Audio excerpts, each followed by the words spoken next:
폭풍 속에서 두 번째 시간, 같은 배, 다른 생각, 제자들이라는 제목으로 하나님의 말씀을 전하겠습니다. 지난 시간에 우리는 요나의 배 위에 함께 있었습니다. 하나님께서 요나에게 니느웨로 가서 내 말을 좀 전해 라고 말씀하셨을 때 요나가 그 말씀을 거부하죠. 그래서 정반대 방향인 다시스로 가는 배에 올라타 버립니다. 그러자 하나님께서는 폭풍을 그 배에 보내시죠. 그래서 요나가 탔던 배가 폭풍에 휩싸이게 됩니다. 하나님께서 폭풍을 보내신 이유는 분명하죠. 요나가 잘못했기 때문입니다. 요나가 하나님 말씀을 순종하지 못했기 때문이죠. 그래서 우리의 삶 가운데도 이렇게 요나처럼 우리가 하나님 말씀을 따르지 않았을 때, 우리의 삶 가운데 폭풍이 일어났을 때 우리는 분명하게 알 수 있습니다. 아, 이것은 나를 돌이키게 하시려는 하나님의 폭풍이구나 라는 것을 알 수가 있습니다. 폭풍이 일어난 것 때문에 마음속이 쓰라릴 수는 있지만, 그러나 우리는 충분히 이해할 수도 있고, 또 방향을 돌이켜야겠구나 라고 삶의 방향도 잡을 수가 있습니다. 근데 오늘 말씀은요, 지금 요나와는 정반대 상황에서 폭풍을 만난 제자들의 이야기입니다. 폭풍 속에서 두 번째 시간, 같은 배, 다른 생각입니다. 여러분, 혹시 비행기를 타고 가시다가 난기류를 만나본 적 있으십니까? 비행기가 난기류를 만나면요, 굉장히 요동칩니다. 굉장히 무섭죠. 그렇게 비행기가 요동치고 있을 때에 두려움이 밀려오는데, 그나마 그 무서운 중에서도 우리가 안심할 수 있는 이유가 있는데요. 그건 뭐냐면 안내방송이 나오기 때문입니다. 손님 여러분, 기류가 불안정합니다. 좌석 벨트를 매셨는지 다시 한번 확인해 주십시오. 또한 기류가 안정될 때 서비스를 재개하겠으니 이 점 양해해 주시기 바랍니다.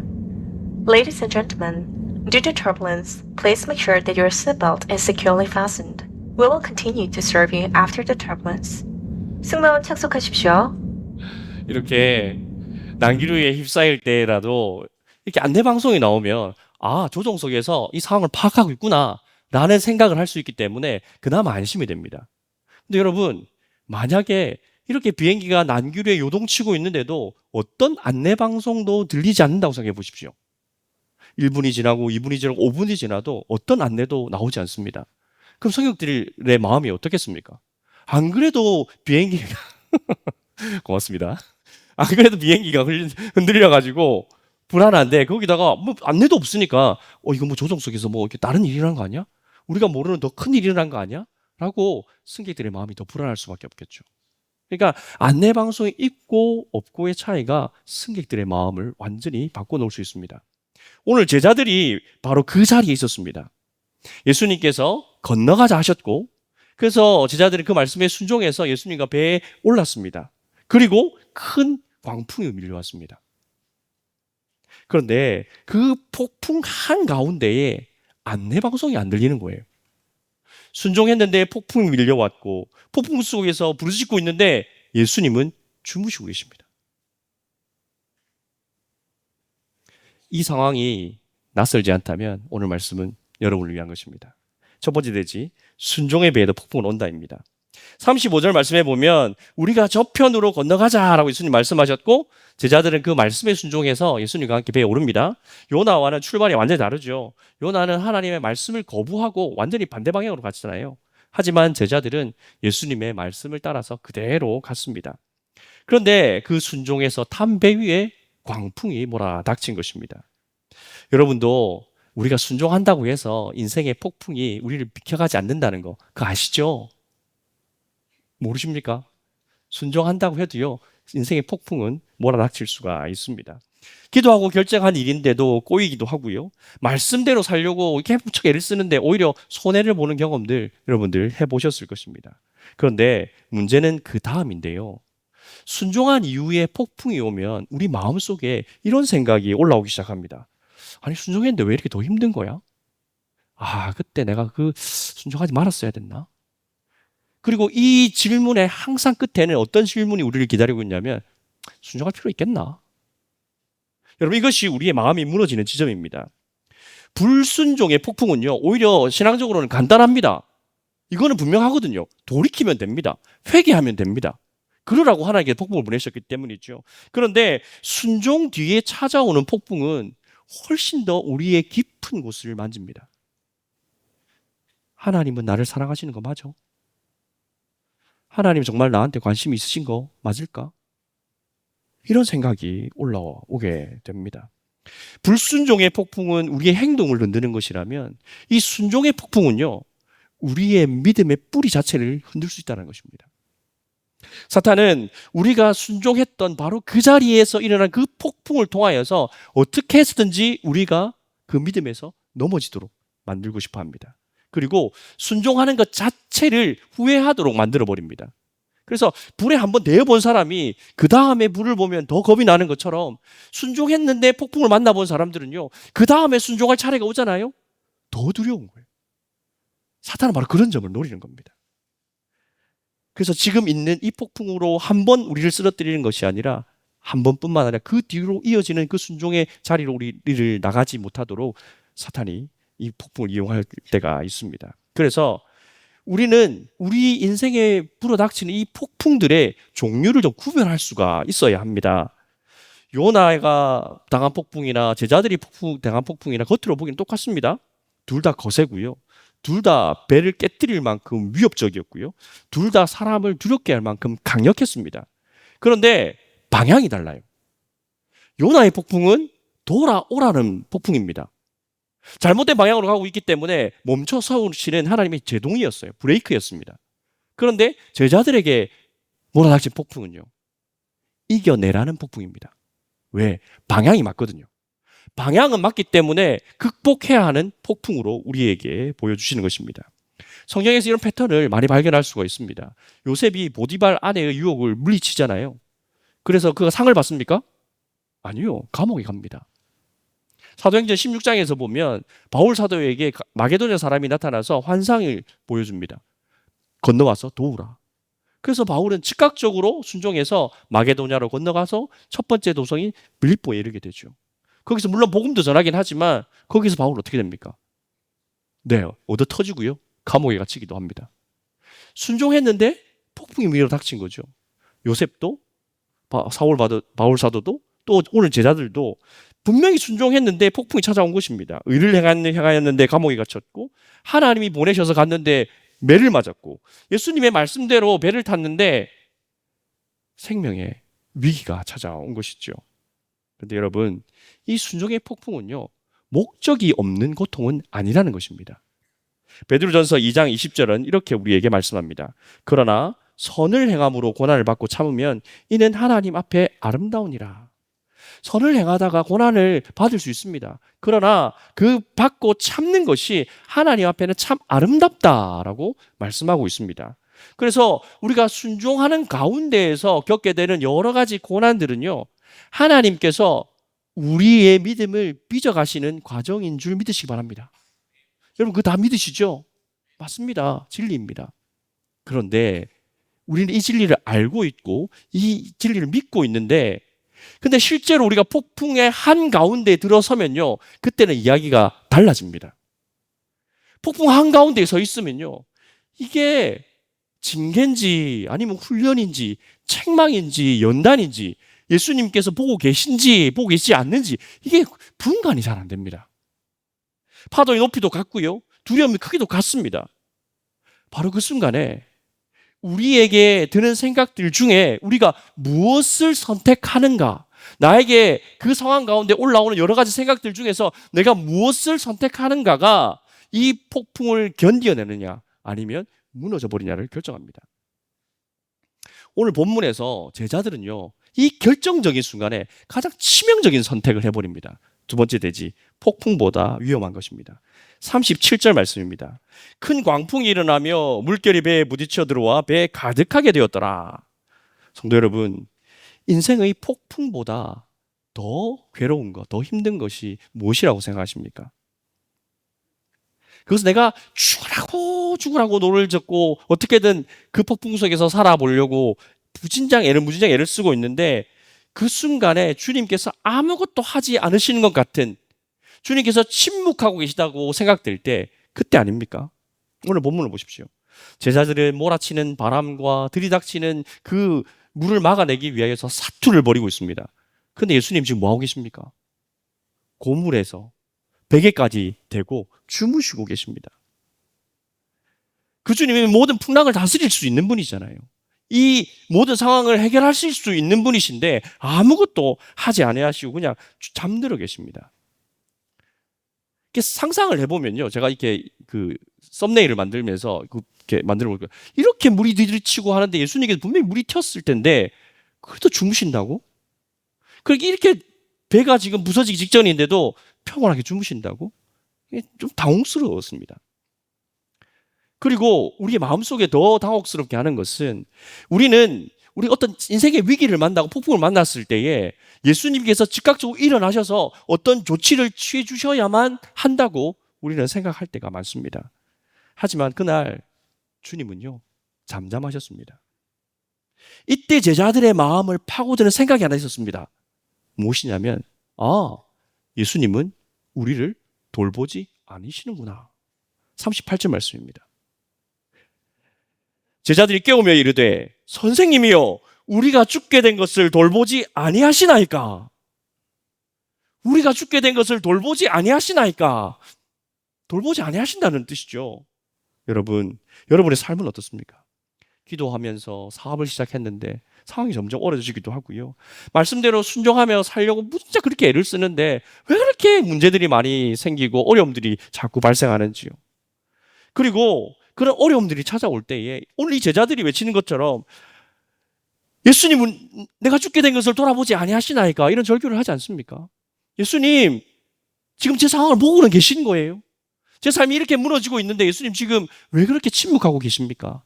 그런 절규가 나올 수밖에 없죠. 왜 그렇습니까? 우리에게 닥치는 고난은, 우리에게 불어오는 태풍은 정말 실제적인 거거든요. 정말 내 피부에 와 닿는 것이고 내가 정말 죽을 것 같은 그런 위기를 느끼기 때문에 그런 폭풍 속에서 우리도 절규할 수밖에 없는 것입니다. 그런데 성도 여러분, 하나님께서 나를 돌보지 아니하신다, 하나님께서 나를 버리셨다라고 믿는 순간 그 생각은요, 가장 비싼 대가를 치르게 됩니다. 제자들 보십시오. 주님이 우리를 돌보지 않는다는 생각을 선택했을 때에 그들은 그 배에 누구를 모시고 있었습니까? 천지의 창조주이신 예수님, 평화의 왕이신 그 예수님을 그 배에 모시고 있으면서도, 손만 뻗으면 만질 수 있는 그 위치에 있으면서도 제자들은 그 두려움에 벌벌벌 떨었습니다. 왜요? 주님이 우리를 돌보지 아니하신다는 그 생각에 사로잡혔기 때문입니다. 그런데 주님은 똑같은 배에 있었고 똑같은 풍랑 속에 있었지만 그냥 편안하게 주무시고 계셨죠. 반대로 제자들은 비명을 지르고 있었습니다. 상황은 같지만 그 상황 속에서 무엇을 붙드느냐에 따라서 결과가 완전히 달라지는 것을 볼 수가 있습니다. 그래서 여러분, 때로는 폭풍 자체가 문제가 아니라 그 폭풍을 바라보는 우리의 생각이 더 문제일 때가 많습니다. 제자들에게 불어닥친 진짜 위기는 폭풍이 아니라요, 그 폭풍을 바라보는 그들의 생각이었습니다. 폭풍 속에서 예수님은 우리를 돌보지 아니하시네 라고 그렇게 결론에 도달한 것, 그것이 바로 그들의 진짜 위기였던 것입니다. 여러분, 제자들이 이 결론에 도달하는 그 패턴을 한번 쫓아가 볼게요. 첫 번째, 예수님 말씀하십니다. 두 번째, 순종하여 배에 오릅니다. 네 번째, 풍랑을 만납니다. 네 번째, 예수님은 우리를 돌보지 아니하신다. 자, 이 네 가지 중에 사실은 무엇이고 해석은 무엇입니까? 1번부터 3번까지는 사실이죠. 예수님 말씀하셨잖아요. 배에 올랐고요, 폭풍도 몰아쳤습니다. 이건 사실입니다. 그런데 예수님이 우리를 돌보지 아니하신다는 이건 사실입니까? 해석입니까? 해석이에요. 이건 제자들의 해석이라고요. 나머지 세 개의 사실 바탕 위에 해석을 내놓았는데 그 해석이 맞습니까? 틀렸습니까? 틀린 거예요. 사실은 맞는데 그 해석이 틀리니까 그 뒤로부터 일어나는 그 모든 일들, 모든 생각, 모든 판단들이 다 엉터리가 돼버립니다. 우리도 똑같은 순서를 밟죠. 우리도 사실을 기반해서 뭔가 하나님을 향한 그 생각을 내 마음대로의 판단을 내립니다. 그래, 그 판단이 맞으면 감사한데 그 판단이 틀렸을 때는 어떡합니까? 그 판단 뒤로 이어지는 모든 생각, 모든 판단이 다 오염돼 버리는 겁니다. 그래서 잠언 4장 23절에서 이렇게 말씀하시는 것입니다. 모든 지킬 만한 것 중에 더욱 내 마음을 지키라. 생명의 근원이 이에서 남이라. 왜 마음을 지키라고 말씀하십니까? 생명의 근원이 거기서 납니다. 라고 말씀하시지 않습니까? 마음에서 나오기 때문입니다. 여기서 근원이라는 단어는요, 그 샘의, 그 맨 밑바닥에서 샘이 퐁퐁퐁퐁 솟아나는 그것을 말합니다. 그게 근원이에요. 그럼 여러분, 이 근원이 오염되어 있으면 그 근원으로부터 솟아나는 모든 물은 다 오염된 물 아니겠습니까? 근원이 오염되어 있는데 거기서 솟아나는 물이 오염되어 있지 않다고요? 그런 일은 없습니다. 우리가 아무리 사실에 기반해서 내 나름대로 판단하고 해석해서 내린 결론이라 할지라도 그 결론이 잘못된 판단이고 잘못된 결론이라면 그로부터 말미암은 모든 판단과 해석과 그 선택은 다 오염될 수밖에 없는 것입니다. 여러분, 제자들이 그날 밤에 예수님께서 거기 계시다는 거 몰랐습니까? 알았잖아요. 주무시고 계시는 거 봤습니다. 그리고 더 중요한 건 예수님께서 이 풍랑을 다스리실 수 있는 능력이 있으신 분이라는 것을 제자들이 믿었을까요? 안 믿었을까요? 믿었으니까 깨우죠. 우리를 돌봐 주십시오라고 막 흔들어 깨운 거 아닙니까? 제자들은 예수님의 능력도 의심하지 않았습니다. 그런데 그 다음이 문제였어요. 왜 돌보지 않으십니까? 예수님은 능력이 있으신데 왜 우리를 방치해 두십니까? 예수님 왜 우리가 죽게 되었는데 왜 그렇게 침묵하고 계십니까? 라고 예수님을 향하여서 절규를 비명을 지른 것입니다. 우리가 하나님의 능력을 인정하면서도 하나님의 마음을 오해할 때 이것이 우리의 신앙을 가장 깊은 질병으로 인도합니다. 하나님의 능력을 믿어요. 근데 하나님의 마음을 오해해요. 그러면 신앙이 온전해질 수가 없는 것입니다. 그래서 여러분, 우리가 인생의 폭풍을 만났을 때, 특별히 순종했음에도 불구하고 우리의 삶 가운데 폭풍이 몰아쳤을 때 가장 먼저 해야 될 일은 그 폭풍의 파도가 얼마나 높은지를 측정하는 것이 아니라 그 파도를 바라보는 내 마음은 바르게 해석되고 있는가를 먼저 점검해야 하는 것입니다. 내가 가지고 있는 이 판단이, 이 해석이, 이 폭풍을 바라보는 이 해석이 하나님의 말씀에 합당한가 먼저 살펴야 하는 것입니다. 이것이 주님의 뜻과 합당한가를 먼저 살펴야 되는 거예요. 그것이 아니라면 나의 잘못된 선입관이나 또 제가 잘못된 경험이라든지 또 나의 잘못된 생각으로 말미암은 것이라면 우리는 그것을 과감하게 내려놓을 수 있어야 하는 것입니다.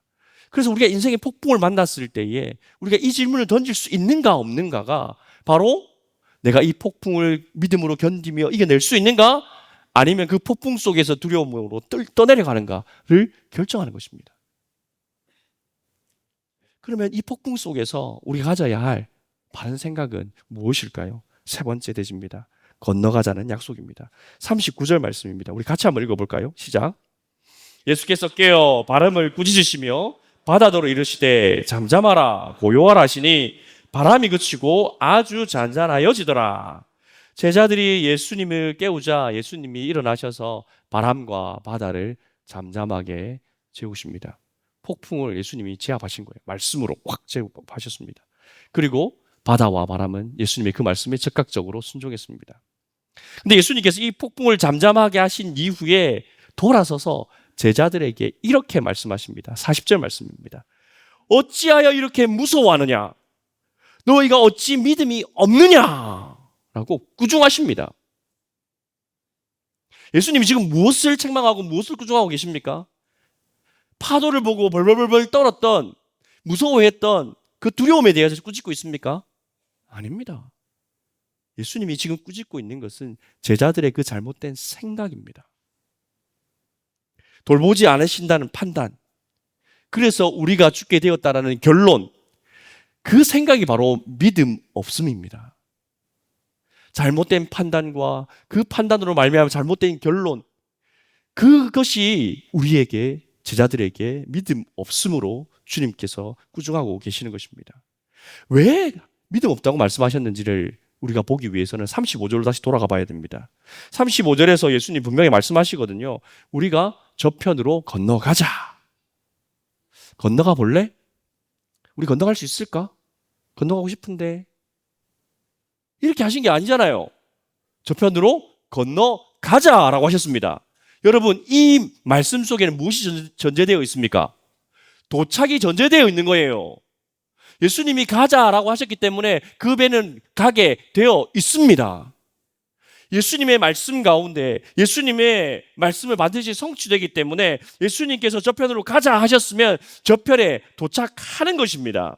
중간에 그 어떤 폭풍이 몰려온다 할지라도, 중간에 어떤 암초를 만난다 할지라도 그 배는 결국 건너편으로 가게 되어 있습니다. 왜요? 예수님이 가자고 하셨기 때문에. 제자들에게는 이미 약속이 주어져 있었어요. 들었잖아요. 근데 폭풍이 막 몰아치고 정신이 하나도 없으니까 예수님의 말씀을 까맣게 잊어버리는 거예요. 그러니 이 배가 저편으로 건너갈 수 없을 수도 있겠다. 배가 여기서 가라앉을 수도 있겠다라는 두려움과 공포에 휩싸이게 된 것입니다. 여러분, 예수님께서 주무신 것은요, 제자들을 향한 무관심이 아니었습니다. 예수님이 주무신 이유는요, 도착을 확신하셨기 때문에 가지실 수 있는 평안이었습니다. 예수님은 이 배가 반드시 그 목적한 곳에 도달할 것을 아셨기에 그 폭풍 속에서도 편안하게 주무셨던 것입니다. 우리는 예수님께서 주무시고 예수님께서 침묵하고 계신다는 생각이 들 때 어떻게 생각합니까? 예수님은 나를 잊으셨나 보다. 예수님은 더 이상 나를 돌보지 아니하시나 보다 라고 생각하지만, 그런데 영적인 진리는요, 오히려 더 반대입니다. 예수님께서 주무시고 계시다는 것, 예수님께서 침묵하고 계시다는 것은 오히려 우리가 당하고 있는 그 모든 상황을 예수님께서 통제하고 계시다라는 증거입니다. 만약에 제자들이 탄 배가 정말로 깨어질 수 있었다면, 정말로 그 자리에서 가라앉을 수 있었다면, 침몰할 수 있었다면 예수님께서 주무셨겠습니까? 깨어나셨겠죠. 제일 먼저 일어나셔서 바다와 파도를 잠잠하게 하셨을 것입니다. 근데 예수님 주무셨잖아요. 이것이 무엇을 의미합니까? 지금 이 모든 상황이 예수님의 계획에서 단 1cm도 벗어나지 않았다는 것을 우리에게 오히려 역설적으로 보여주고 있는 것입니다. 그래서 이사야 55장 11절에 이렇게 말씀합니다. 같이 읽어봅시다. 시작. 내 입에서 나가는 말도 이와 같이 헛되이 내게로 돌아오지 아니하고 나의 기뻐하는 뜻을 이루며 내가 보낸 일에 형통함이니라. 아멘. 예수님의 말씀은요, 빈말로 절대 돌아오지 않습니다. 예수님이 말씀하시면요, 그대로 성취됩니다, 여러분. 그래서 우리가 폭풍 속에서 붙잡아야 할 것은 우리의 눈에 보이는 파도의 크기가 아니라 하나님의 약속의 말씀인 줄 믿으시기 바랍니다. 하나님이 말씀하시면 그대로 되는 것입니다. 지금 여러분들 중에 이미 이런 폭풍 가운데 계시는 분들 있을 것입니다. 순종했는데 상황이 나아지지가 않고 열심히 주님의 말씀 붙들고 기도하고 있는데 여전히 응답이 들려오지 않을 때에, 그 침묵하는 시간이 길어지면 길어질수록 우리의 마음속에는 하나님 나는 돌보지 아니하시나? 그런 생각을 지금 가지고 계신 분들이 있을 것입니다. 그런데 여러분, 오늘 그 생각 버리십시오. 오늘 그 생각 바꾸셔야 합니다. 주님께서는 그것을 우리에게 원하시는 바가 아닙니다. 예수님이 주무신다고 예수님이 그 상황을 모르실까요? 그렇게 생각하십니까? 예수님이 눈을 감고 계시면, 예수님이 주무시고 계시면 예수님은 그 상황을 통제하실 수 없는 분이십니까? 아니에요. 예수님은 주무시고 계셔도 모든 상황을 다 통제하시고 알고 계시는 분이십니다. 그래서 예수님께서 침묵하실 것처럼 느껴진다 해도, 예수님께서 내 삶에 직접적으로 개입하지 않으신다고 해서 내 삶을 포기하셨거나 나를 버리셨다는 증거가 아니라는 것입니다. 오히려 그 상황은, 지금 내가 당하고 있는 이 상황은 예수님의 철저한 통제 가운데, 예수님의 인도함 가운데 있다는 것을 믿으시기 바랍니다. 예수님이 지금 이 배에 타고 있다면요, 이 배는 절대 침몰하지 않습니다. 여러분 들으셨습니까? 예수님이 이 배에 타고 있으면 이 배는 절대 침몰하지 않습니다. 여러분의 가정이 심하게 흔들리고 있습니까? 여러분의 가정에 예수님이 타고 계시면 여러분의 가정 절대 침몰하지 않습니다. 여러분의 건강이 위협받고 있습니까? 여러분의 배에 예수님이 타고 계시다면 여러분의 생명은 주님의 손에 달려 있는 것입니다. 여러분의 미래가 흔들리십니까? 여러분의 관계가 흔들리십니까? 그래서 여러분이 폭풍 속에 있는 것 같습니까? 그 배에 예수님이 타고 계시다면 절대로 침몰하지 않습니다. 파도가 아무리 높다고 해도요, 건너가자라고 말씀하셨던 그 하나님의, 예수님의 말씀보다 높을 수 없는 거예요. 바람이 아무리 거세다 할지라도 잠잠하라 하셨던 그 예수님의 말씀보다 더 강력할 수는 없는 것입니다. 폭풍은요, 여러분의 삶의 목적을 바꿀 권세가 없습니다. 왜냐하면 예수님께서 그 배에 함께 타고 계시기 때문입니다. 그러면 예수님이 우리와 함께 이 배에 타고 있다는 것을 우리가 어떻게 확신할 수 있을까요? 예수님께서 우리의 배를 끝까지 책임질 수 있다는 것을 우리가 어떻게 확신할 수 있습니까? 오늘 제자들의 배에서 예수님은 말씀으로 그 폭풍을 잠잠하게 하셨죠. 그런데 우리 인생에 불어닥치는 이 폭풍을 잠재우기 위하여서 예수님께서 하신 일은 당신이 직접 그 폭풍을 온몸으로 막아 쓰신 것입니다. 우리의 죄로 말미암아 불어닥치는 그 죄의 폭풍을 예수님은 십자가에서 당신의 온몸으로 막아내셨습니다. 우리가 받아야 할 그 저주의 그 폭풍을 예수님께서 십자가에 홀로 달리셔서 막아내셨습니다. 그래서 우리는 지금 이 시간 예수님께서 우리와 함께 이 배에 계시다는 것을 확신할 수 있는 것입니다. 그래서 우리의 인생이 망하지 않는 거예요. 왜냐하면 예수님이 우리와 함께 계시기 때문입니다. 그러니 이제 더 이상 그 거짓 메시지에 속지 마십시오. 예수님은 나를 돌보지 아니하신다. 이거 거짓말입니다. 속으시면 절대 안 됩니다. 이 거짓말을 내어 던지시기 바랍니다. 여러분의 배에는, 여러분이 타고 있는 그 믿음의 배에는 폭풍을 일으키실 수도 있으시고 잠재우실 수도 있으신 그 전능하신 그 예수님께서 함께하고 계시기 때문입니다. 그러니 예수님께서 건너가자라고 하셨으면 거기에 도착합니다. 걱정하지 마십시오, 여러분. 염려하지 마십시오. 두려워하지 마십시오. 예수님의 말씀에 따라 순종하고 계십니까? 그 배는 반드시 거기에 도착하게 되어 있습니다. 폭풍이 몰아친다 해도 두려워하지 마시고, 암초를 만난다고 해서 배가 깨질 것 같다고 두려워하지 마시고, 주님 말씀만 붙들고 나아가시기 바랍니다. 그러면 우리에게 하나님께서 반드시 그 목적을 이루실 것입니다. 그렇게 주님의 말씀을 순종하시면서 승리하는 항해자들 되시기를 주님의 이름으로 축원드립니다. 아멘. 우리 들은 말씀을 가지고 함께 구호를 좀 외쳐야 됩니다. 네, 반주 아직 넣지 마시고. 자, 이제 한번 구호를 한번 보시고요. 제가 선창하겠습니다. 여러분들이 같이 뒷부분을 같이 힘차게 한번 외쳐봅시다. 주무심은 도착에 예수님이 입에